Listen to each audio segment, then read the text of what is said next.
I found my son's notebook. I don't think me and my wife are safe. My son turned 14 recently. He used to be such a happy kid. He loved playing outside, playing video games, hanging out with his friends. Just a completely normal preteen. I think he was around 12 or 13 when things started to change. He spent more time inside, and maybe he was playing video games, but I wouldn't know because he was always locked away in his room.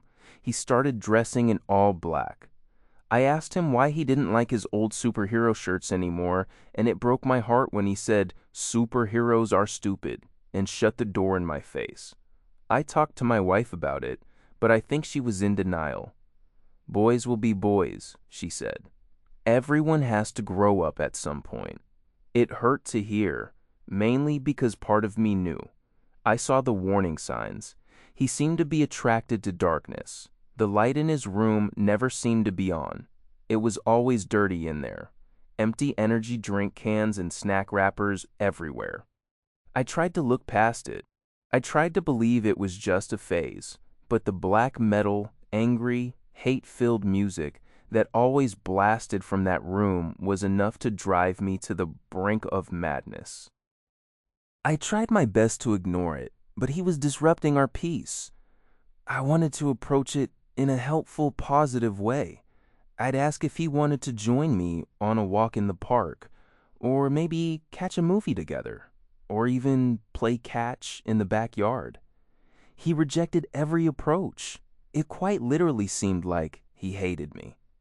Hated us. Dinners were awkward and almost silent.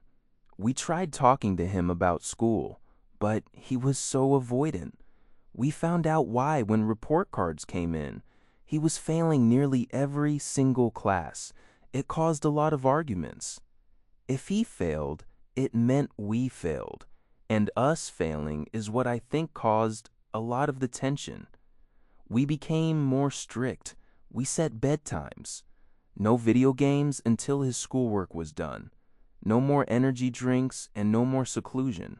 We insisted on him spending more time with us, whether he liked it or not.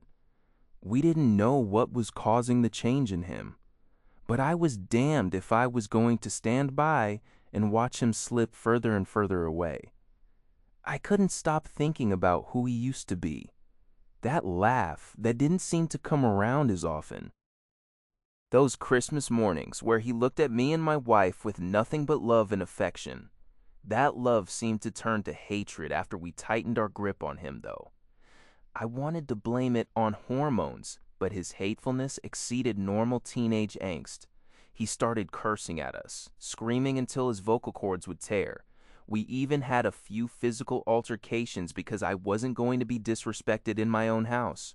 Grounding wouldn't work. He liked to be alone. It was like a reward to him. So instead, I made him do yard work, cut grass, weed, whack, whatever I could think of. That's when I think something truly broke within him. He'd act cheerful, but his words were full of resentment. "I can't wait for you to die so I can have the house. I wish you understood how much I truly hate you. When I turn 18, you two will never see me again." He said these things like he was discussing breakfast, like it was completely normal. At this point, my wife was starting to see what I saw. Every now and again, we'd catch him scribbling in a notebook. Anytime he saw us watching, he'd either put it away or groan and take it to his room with him. One night in particular, I woke up at around 2 in the morning. It felt like I was being watched, like my body knew. My eyes scanned the room, and there he was, standing in the corner in front of our bed, watching us and scribbling in that notebook. "Go back to sleep, Daddy," he giggled. He hadn't called me that since he was 5 or 6. It felt like there was a stack of cinder blocks on my chest.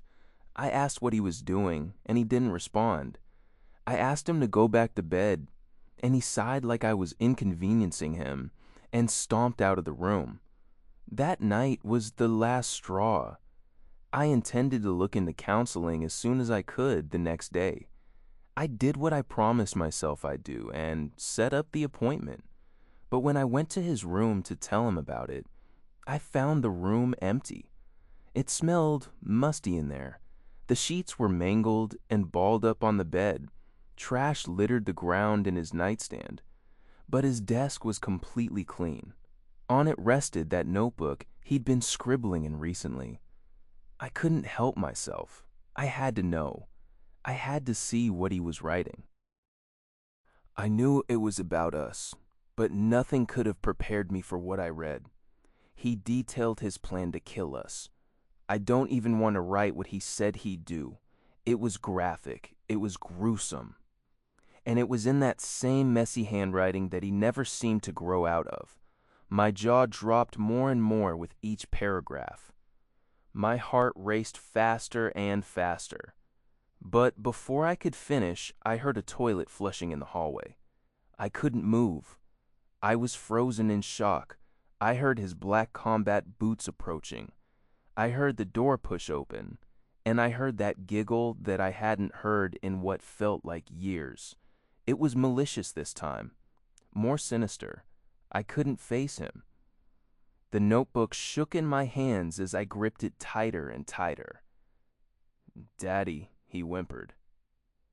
"Aren't I a good writer?"